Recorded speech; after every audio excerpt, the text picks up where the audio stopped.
So of course the first step will really be to jack the car up and take the lug nuts off. They're 22mm sockets. Then the axle nut is a 36mm socket. That would be the next step, second step. And then what you want to do is see if you can push your axle through the spindle. You might need to tap it with a hammer or with a punch. If it moves through the spindle, give you some play, continue on to the next step. If not, take it to a mechanic, button it back up because your axle is stuck in the spindle. It's super hard to get out. Next step is removing these two bolts up here. These are 22s also. So you remove those bolts and you want to remove this ABS sensor. That takes a 10mm socket to remove. Then once these bolts is removed, you pull them out. You pull both of them out and the spindle is going to come off of the shock. After that, your next step would be to remove this 12mm brake line just to give you a little extra play and to release the tension off of it. And then you just wiggle your axle out.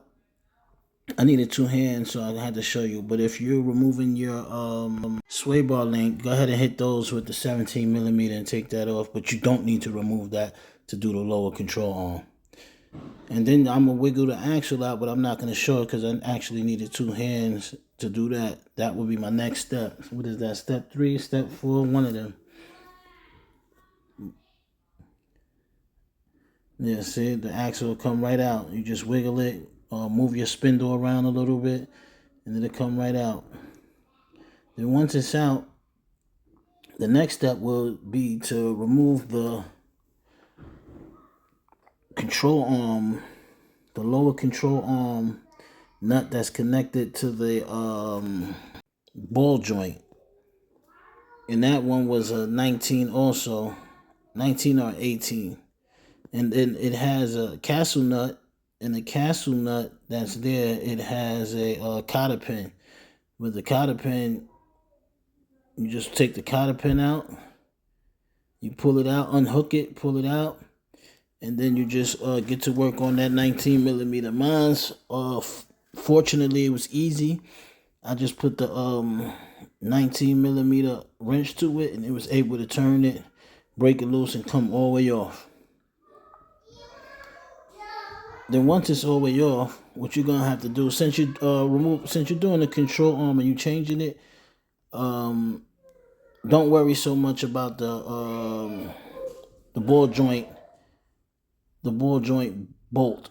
But what you want to do is hit that metal right there, get you a good angle, and bang that metal real hard with a sledgehammer. It's only gonna take like 2 or 3 hits, and it's definitely gonna separate. Don't be afraid to bang that metal with some force too to take it loose. And then what you're going to do after that, you're going to put the top bolt back into the spindle in the shock.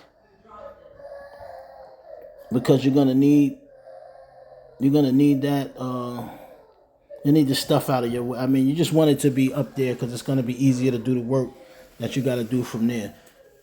And then once your control arm is out, you can just push it out and make sure it's out of the bottom of the spindle. It could be anywhere. Mine just happened to get stuck back there. And then once you do that, you're going to hit the side bolt to the control arm, which is a 19. Mine came right out. And when you're putting this back in, you're going to have to maybe put a screwdriver in the hole, a nice thick size screwdriver to line up your bolt all the way through. And then here's another 19. You're going to take that one out too. And when you're putting it back in, this is how I recommend you put it back in. If you put your control arm like this, you'll have no problem putting that 19mm bolt back in on that, exactly that part. And then you're going to slide your control arm over, line it up, and then tap it in with a sledgehammer, and it's going to slide itself right into the housing. And then once it's kind of even, you're just going to take your screwdriver and move your screwdriver around to find your sweet spot for your nut. You're going to put your nut through. And that right there is how you do the lower control arm on the Honda Odyssey. If this video was of any benefit to you, saved you any money, helped you along the way, saved any time, please subscribe and like the video. Righteous Steps Auto Repairs, formerly known as I Get Around, mobile mechanic. Peace.